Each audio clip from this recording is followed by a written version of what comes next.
বন্ধুরা কি বলবো, সময় খারাপ হলে যা হয়। তো এই যে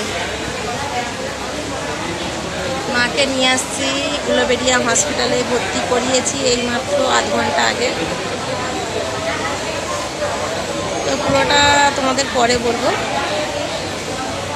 তো এই 3টের সময় আসছিলাম, তো মাকে হসপিটালে ভর্তি করে বসে আছি। তো এখানে আবার ফোনে চার্জ দিতে দেয় না, তো বাইরে যে কোথায় দেখা যায় চার্জ দেওয়া যায়, তো চার্জার দেবো, যে চার্জ দেবো কোথাও অপশান পাচ্ছি না। তো এখানে নিষিদ্ধ, ফোনে চার্জ দেওয়া যাবে না। এত পেশেন্ট কিন্তু নিষিদ্ধ আছে, বাইরে কোথাও যদি দেয় তো নিয়ে বসে আছি কোথায় দেবো, ফোনে চার্জ নেই, কী প্রবলেম।